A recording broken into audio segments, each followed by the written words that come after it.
السلام علیکم ورحمۃ اللہ وبرکاتہ۔ ناظرین، حضرت شاہ ولی اللہ رحمۃ اللہ تعالی علیہ نے ازالۃ الخفا کی جلد 2 میں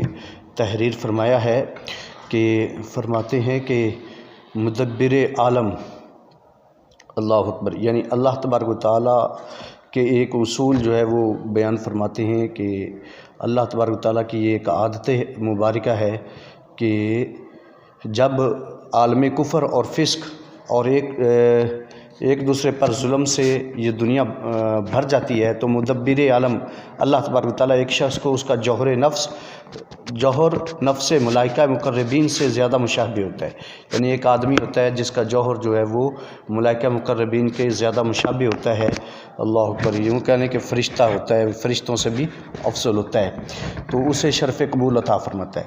اور بطون عرش سے، یعنی عرش کے درمیان سے جو ہے اس شخص کی تعلیم دینے اور اس کے علم کے لوگوں میں شائع کرنے کا ارادہ پیدا ہوتا ہے، اور جبریل علیہ السلام کو آواز دیتا ہے اللہ تبارک و تعالیٰ کہ فلاں بندہ مقبول حق ہے، مراد حق ہے، اس کا غلبہ عالم پر اور اس کے علم کی فرما برداری پر، عالم کو جمع کرنا، پھر اس کے علم کو ہر طرف شائع کرنا اور اس علم حق کے ساتھ بنی آدم کے نفوس کو مہذب بنانا، پھر اس کے مخالفوں کو درہم برہم کر دینا۔ اس کے بعد جبریل ندا کرتے ہیں آسمانوں کے فرشتوں کو کہ آگاہ ہو جاؤ کہ اللہ تعالیٰ نے فلاں بندے کو اپنا محبوب بنایا ہے، تم اس سے محبت کرو، تو تمام فرشتے اس کے محب ہو جاتے ہیں اور اس کے مخالفین پر لعنت کرتے ہیں اور اس کی پیروی کرنے والوں کے لیے استغفار اور دعائے خیر کرتے ہیں، جیسا کہ اللہ تبارک تعالیٰ نے فرمایا الذین یحملون العرش ومن حولہ یسبحون بحمد ربہم ویؤمنون بہ ویستغفرون للذین آمنوا ربنا وسعت کل شیء رحمۃ وعلما فاغفر للذین تابوا واتبعوا سبیلک وقہم عذاب الجحیم۔ ناظرین، یہی ہے وہ حدیث پاک۔ اس حدیث پاک جو ہے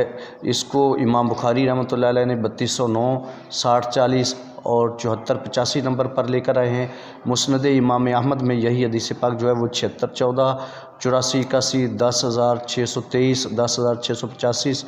22588، 22626 اور مشکات شریف میں جو ہے 5005 نمبر پر، اور مجمع الزوائد میں 14753 نمبر پر اور 17690 نمبر پر جو ہے وہ یہ حدیث پاک ہے۔ یہی حدیث پاک ہے کہ جس کے بارے میں رسول اللہ صلی اللہ علیہ وسلم نے جس میں فرمایا کہ یودع لہ القبول فی الارض، کہ زمین میں اس کی جو ہے وہ مقبولیت رکھ دی جاتی ہے۔ تو یہی وہ الفاظ ہیں جو ہمیں داتا صاحب بابا فرید رحمۃ اللہ علیہ اور دیگر جو اولیاء ہیں ان کے مزارات پر جانے کی طرف ابھارتے ہیں، تو اسی حدیث سے جو ہے وہ ان کی طرف جانا اور ان کی بارگاہ میں حاضری دینا جو ہے اسی حدیث سے جو ہے وہ ثابت ہوتا ہے۔ السلام علیکم ورحمۃ اللہ وبرکاتہ۔